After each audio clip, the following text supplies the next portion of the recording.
ખાસ કરીને અલી અરકાનભાઈ, આપે જે વકફ બારામાં અગાઉ જે આપણે વિડીયો વાયરલ થયો હતો અને તેના બારામાં ઘણા લોકોને સમજણ પડી છે, ઘણા લોકોને નથી સમજણ પડી. તો ઘણા લોકો કોમેન્ટ કરી રહ્યા હતા અને ઘણા લોકોના મનમાં કે કાયદાને સમર્થન આપે છે કે કાયદાને અસમર્થન આપે છે. તો એ બારામાં તમે શું કહેશો? હકીકતમાં કેન્દ્ર સરકાર જે બિલ લાવવાની હતી એટલે લાવ્યો, જે બિલ લાવ્યા છે એ બિલ બાબતે મારી કોઈ વાત સમર્થનની કે અસમર્થનની હતી જ નહીં. મારો તો ફક્ત એક જ મુદ્દો હતો કે ગુજરાતભરમાં જેટલી વકફમાં નોંધાયેલી મિલકતો છે એ મિલકતોને ટાઇટલ ક્લિયર કરાવવાનો મેઇન મુદ્દો. અને આ વિડીયોના અન્વયે ઘણા ભાવનગર શહેરના મસ્જિદ મદ્રેસાની જે મિલકતોના ટ્રસ્ટીઓ છે તેની સાથે શહેરના કસ્બાના પ્રમુખ ટીણાભાઈ સાથે અમોએ તમામ ઉલમાઓ સાથે તબક્કાવાર 5 મીટિંગ કરી છે, અલગ અલગ દિવસે અલગ અલગ જગ્યાએ.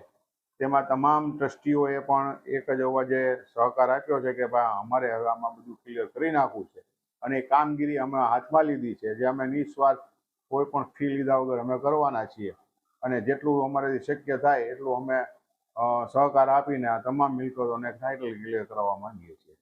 બીજું અલી અરકાનભાઈ, જે લોકો ઘણા લોકોની જે સમજણની અંદર જેને કહેવાય છે કે ઘણા લોકો એમ કહે છે કે ભાઈ અલી અરકાનભાઈ ફલાણા બિલનું સમર્થન કરવા માંડ્યા. ઘણા લોકો એમ કહે છે કે ના ના ભાઈ, વાત જે અલી અરકાનભાઈ પઠાણે જે કીધી, પઠાણ સમાજના પ્રમુખ છે ભાવનગર, એ બહુ પરફેક્ટ કહે છે.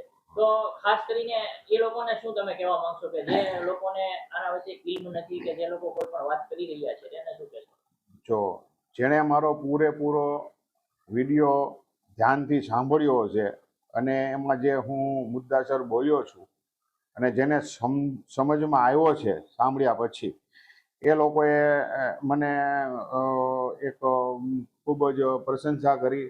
અને ઘણા લોકોની વાત એવી પણ મળી કે ભાઈ અલી અરકાનભાઈ આ બિલને સમર્થન આપે છે. તો હું એવા લોકોને કહેવા માંગુ છું કે 24 કલાકમાં ગમે ત્યારે મારી પાસે આવે, હું એમને જે હકીકત છે એનો હું ખુલાસો આપીશ કે ભાઈ હું શું કહેવા માંગી હતો અને મેં શું કીધું છે. અલી અરકાનભાઈ, બીજું છેલ્લો લાસ્ટ સવાલ કે આપણો જે વિડીયો વાયરલ થયો તેને લઈને ભાવનગર કસ્બા અંજુમન ઇસ્લામ અને મુસ્લિમ સમાજના આગેવાનો દ્વારા તમને કેવો પ્રતિસાદ મળ્યો અને તમે શું કામ ચાલુ કર્યું?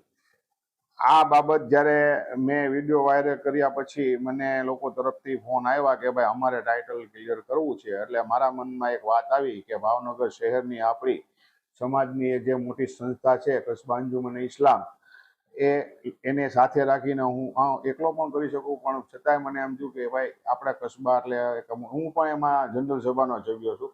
તો મેં માનનીય પ્રમુખશ્રીને વિનંતી કરી, મેં કીધું ભાઈ આપણે જે કસ્બાની મિલકતો છે તો એ આપણે કરાવી લેવી જોઈએ. તો એમને સામેથી મને એવું કીધું કે ભાઈ અમે વિચારતા હતા કે ભાઈ કસ્બાની નહીં પણ ભાવનગરની તમામ મિલકતોને આપણે ટાઇટલ ક્લિયર કરાવીએ. તો મને કે તમે એમાં સહકાર આપશો? મેં કીધું હા જરૂર, આપણે સાથે મળીને કરીએ. એટલે અમે સાથે મળીને તમામ ઉલમાઓની સાથે તબક્કાવાર 4-5 મીટિંગ કરી અને બધાનો પૂરો 100% પ્રતિસાદ મળ્યો છે. અને બધાને જે લોકોને જેટલું બાંધકામ હોય, જે ગેરકાયદેસર હોય અથવા રેકર્ડ ઉપર કોઈ નામ ન ચડ્યા હોય કે નામ ટ્રાન્સફર ન થયા હોય, એ સિવાયનું જે કાંઈ એમાં લિટિગેશન હોય તો એ બધું એક પછી એક તબક્કાવાર બધા સાથે બેસી મીટિંગો કરી અને બધાની ફાઇલની ચકાસણી ચાલુ છે.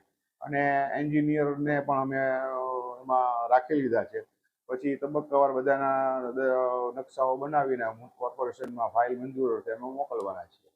લાસ્ટમાં લોકોને શું કહેશો તમે?